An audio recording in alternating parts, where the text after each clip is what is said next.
ನಮಸ್ಕಾರ ವೀಕ್ಷಕರೇ, ಸೀರಿಯಲ್ ಗುರು ಯೂಟ್ಯೂಬ್ ಚಾನಲ್ನ ಮತ್ತೊಂದು ವಿಡಿಯೋಕ್ಕೆ ಸ್ವಾಗತವನ್ನು ತಿಳಿಸುತ್ತಾ, ವೀಕ್ಷಕರೇ ನೀವಿನ್ನು ನಮ್ಮ ಚಾನಲ್ನ ಸಬ್ಸ್ಕ್ರೈಬ್ ಮಾಡಿಲ್ಲ ಅಂತ ಈ ಕೂಡಲೇ ಸಬ್ಸ್ಕ್ರೈಬ್ ಮಾಡಿ ಅಂತ ತಿಳಿಸುತ್ತಾ, ಪಕ್ಕದಲ್ಲಿ ಕಾಣುವಂಥ ಬೆಲ್ಲೈಕನ್ನ ಪ್ರೆಸ್ ಮಾಡಿ. ವೀಕ್ಷಕರೇ, ನಿಮ್ಮ ನೆಚ್ಚಿನ ಧಾರಾವಾಹಿ ನೀನಾದೇನ ಧಾರಾವಾಹಿಯನ್ನು ಟಿವಿಗೆ ಮುಂಚೆವೇ ನಮ್ಮ ಚಾನಲ್ನಲ್ಲಿ ನೋಡ್ಬೋದಾಗಿದೆ ಮತ್ತು ಇಂದಿನ ಸಂಚಿಕೆಯಲ್ಲಿ ಏನು ನಡೀತಿದೆ ಎಂಬುದನ್ನು ನೋಡ್ಬೋದಾಗಿದೆ. ನಂತರ ವಿಕ್ರಮ್ನ ಅರೆಸ್ಟ್ ಮಾಡಲು ಪೊಲೀಸರು ಬಂದಿರ್ತಾರೆ. ಆಗ ಅದೇ ಸಮಯಕ್ಕೆ ನಾಯಕರು ಬಂದು ರಕ್ಷಿಸ್ತಾರೆ. ರಕ್ಷಿಸಿದ ನಂತರ ನಾಯಕರು ಕೇಳ್ತಾರೆ, ಏನಾದರೂ ಅರೆಸ್ಟ್ ವಾರೆಂಟ್ ಇದೆ ಅಥವಾ ಅರೆಸ್ಟ್ ಲೆಟರ್ ಇದೆಯಾ ಅಂತ ಕೇಳ್ತಾರೆ.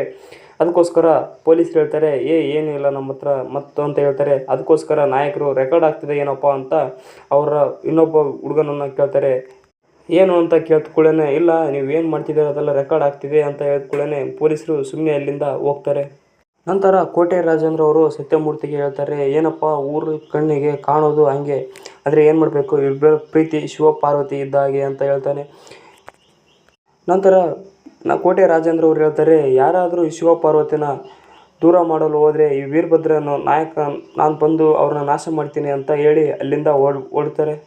ಇವ್ರದ್ದು ಒಂದು ಕಡೆ ಆದರೆ ಇನ್ನೊಂದು ಕಡೆ ಸ್ವಾಮಿಗಳು ಆ ವೇದಗಳನ್ನು ಬದುಕಿಸ್ಕೊಳ್ಳೋಕ್ಕೆ ಎಲ್ಲ ರೀತಿಯ ಪ್ರಯತ್ನಗಳನ್ನು ಮಾಡ್ತಾರೆ. ಆದರೆ ಏನು ಮಾಡಬೇಕು, ಅದು ವಿಫಲವಾಗ್ತವೆ. ನಂತರ ಆ ಶಿಷ್ಯಂದ್ರಿಗೆ ಕೂಡ ಹೇಳ್ತಾರೆ, ಹೇಗಾದರೂ ಮಾಡಿ ಬದುಕಿಸಿ ಗುರುಗಳೇ ಅಂತಂದು.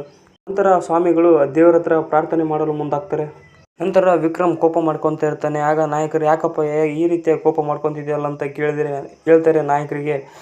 ಇಲ್ಲ ನಾಯಕರೇ, ವೇದಾಳು ಹೋದರೆ ರಾತ್ರಿ ಅಷ್ಟೊತ್ತಿಗೆ ಮನೆಗೆ ಬಂದುಬಿಡ್ತಿದ್ರು. ನಂತರ ತವ್ರ ಮನೆಗೆ ಹೋಗಿಲ್ಲ ಮತ್ತು ನಮ್ಮ ಮನೇಲಿ ಇಲ್ಲಾಂದರೆ ಎಲ್ಲಿ ಹೋಗಿರ್ಬೋದು ಅಂತ ಕೇಳ್ತಾರೆ. ನಂತರ ನಾಯಕರ ಕಡೆ ಇರೋ ಹುಡುಗ ಒಬ್ಬ ಬಂದು, ನೋಡಿ ನಾಯಕರೇ, ಇಲ್ಲಿ ವೇದ ನೀರಲ್ಲಿ ತಿಳ್ಕೊಂಡು ಹೋಗೋದನ್ನು ವಿಡಿಯೋ ಮಾಡಿ ವೈರಲ್ ಮಾಡಿದ್ದಾರೆ ಅಂತ ಹೇಳ್ತಾರೆ. ಅದನ್ನು ಕೇಳಿದ ವಿಕ್ರಮ್ ಕೂಡ ತುಂಬ ರೋದನೆಯಾಗಿ ಅಳಲು ಪ್ರಾರಂಭ ಮಾಡ್ತಾನೆ. ನಂತರ ಯಾವ ನದಿ ಅಂತ ಕೇಳ್ತಾರೆ. ವರದಾ ನದಿ ಅಂತ ಕೂಡಲೇ ಎಲ್ಲರೂ ಹೋಗಲು ಶುರು ಮಾಡ್ತಾರೆ. ಆಗ ವಿಕ್ರಮ್ ಕೂಡ ನಾನು ಬರಲ್ಲ ಅಂತ ಹೇಳಿದ ಕೂಡಲೇ ನಾಯಕರು ಹೇಳ್ತಾರೆ, ಏನಾಗಲ್ಲ ಬರಪ್ಪ ಅಂತ ಕರ್ಕೊಂಡು ಹೋಗ್ತಾರೆ. ನಂತರ ಅಂಬುಜಾ ಮತ್ತು ಅವ್ರ ಅತ್ತೆಯವರು ಮನೆ ಬಂದ ಕೂಡಲೇ ಸತ್ಯಮೂರ್ತಿಯವರು ತುಂಬ ಸಿಟ್ಟಾಗಿ ಮಾತಾಡ್ತಾರೆ. ಯಾಕೆ ಹೋಗಿದ್ರಿ ಅಲ್ಲಿಗೆ ಅಂತ ಕೇಳಿದ್ಕೊಳ್ಳೇನೆ, ಇಲ್ಲ ನಾವು ಹಂಗೆ ಹೋಗಿದ್ವಿ, ಯಾಕೆ ಮೊಮ್ಮಗಳು ಮನೆಗೆ ಹೋಗ್ಬಾರ್ದ ಅಂತ ಅವರ ಅಜ್ಜಿಯವರು ಹೇಳ್ತಾರೆ.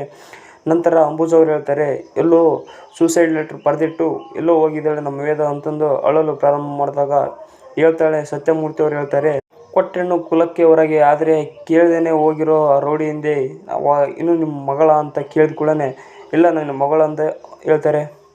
ಎಲ್ಲ ರೀತಿಯ ದೇವರ ಹತ್ರ ಪ್ರಾರ್ಥನೆ ಮಾಡಿದ ಜ್ಯೋತಿಷ್ಯರು ಬಂದು ಮತ್ತೆ ಆ ಶಿಷ್ಯರಿಗೆ ಹೇಳ್ತಾರೆ, ಈಕೆ ಯಾರು ಏನು ಅಂತ ತಿಳ್ಕೊಳ್ರಿ, ಅವರಿಗೆ ದೇಹನ ಒಪ್ಪಿಸೋಣ ಅಂತ ಹೇಳ್ತಾರೆ. ಯಾಕ್ರಿ ಏನಾಯಿತು ಅಂತ ಅವ್ರು ಹೆಂಡ್ತಿಯವ್ರು ಕೇಳಿದರೆ, ಏನು ಮಾಡಬೇಕು, ಈಕೆಗೆ ಬದುಕೋ ಅದೃಷ್ಟ ಇಲ್ಲ ಮತ್ತು ಈಕೆ ಜೊತೆ ಅವ್ನು ಬದುಕೋ ಅದೃಷ್ಟನೇ ಇಲ್ಲ ಅಂತ ಹೇಳಿ ಅಲ್ಲಿಂದ ಹೋಗ್ತಾರೆ. ಇವ್ರದ್ದು ಒಂದು ಕಡೆ ಆದರೆ ಇನ್ನೊಂದು ಕಡೆ ನಾಯಕರು ಮತ್ತು ವಿಕ್ರಮ್ ಆ ನದಿ ಹತ್ರ ಬಂದು ಬೇತಾಳ ಅಂತ ವಿಕ್ರಮ್ ಹೋಗ್ತಾನೆ. ಆಗ ವೇದಾಳು ದಲ್ಲಿ ಚಲನೆ ಮತ್ತು ಸಂಚಲನ ಆರಂಭವಾಗುತ್ತದೆ. ನಂತರ ವಿಕ್ರಮ್ ಅಣ್ಣವರು ಫೋನ್ ಮಾಡ್ತಾರೆ. ಆಗ ವಿಕ್ರಮ್ ಫೋನ್ ತೆಗೆತಾನೆ ಇರಲ್ಲ. ಏನಪ್ಪ ಏನಾಗಿದೆ ಅಂತಲೂ ಯೋಚನೆ ಅವ್ರಿಗೆ ಕಾಡ್ತಿರ್ತದೆ. ನಂತರ ಅದನ್ನೆಲ್ಲ ನೋಡಿದ ಪುರೋಹಿತರು ಮತ್ತೆ ಪೂಜೆಗಳನ್ನು ಮಾಡಲು ಮತ್ತು ಆಕೆಯ ದೇಹಕ್ಕೆ ಲೇಪನ ಮಾಡಲು ಶುರು ಮಾಡ್ತಾರೆ. ಮತ್ತು ವಿಕ್ರಮ್ ಅಣ್ಣ ಪದೇ ಫೋನ್ ಮಾಡ್ತಿರುವಾಗ ವಿಕ್ರಮ್ ಫೋನ್ ಎತ್ತಿ, ಏನಪ್ಪ ಏನು ವಿಷಯನೇ ಇಲ್ಲಲ್ಲ ಅಂತ ಅವರನ್ನ ಕೇಳಿದ್ರೆ ವಿಕ್ರಮ್ ಹೇಳ್ತಾನೆ, ಏನು ಹೇಳಬೇಕು ಅಂತ. ನಂತರ ಅವರಮ್ಮ ಜಯ ಅವರು ಫೋನನ್ನು ಇಸ್ಕೊಂಡು ಮಾತಾಡ್ತಾರೆ. ಏನಪ್ಪ ಎಲ್ಲಿದೆಯಾ, ಹೆಂಗೆ ವೇದ ಸಿಕ್ಕಿಲ್ಲ ಇಲ್ಲೋ ಅಂತ ಕೇಳ್ತಾಳೆ.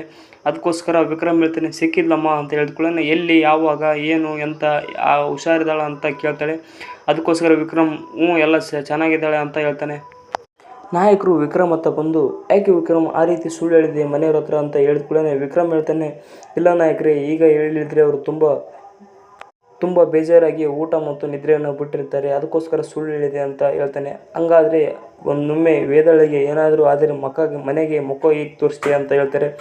ಇಲ್ಲ ನಾಯಕರೇ, ಹೇಗಾದರೂ ಮಾಡಿ ಮನೆಗೆ ನೆಮ್ಮದಿ ಇರಬೇಕು ಅಂತಂದೇಳಿ ಆ ರೀತಿ ಸುಳ್ಳು ಹೇಳಿದೆ ಅಂತಂದೇಳಿ ಅಲ್ಲಿಂದ ವಿಕ್ರಮ್ ಎದ್ದು ಹೋಗ್ತಾನೆ. ವೇದ ಬದುಕ್ತಾಳೋ ಇಲ್ಲ ಎಂಬುದನ್ನು ಮುಂದಿನ ಸಂಚಿಕೆಯಲ್ಲಿ ನೋಡೋಣ.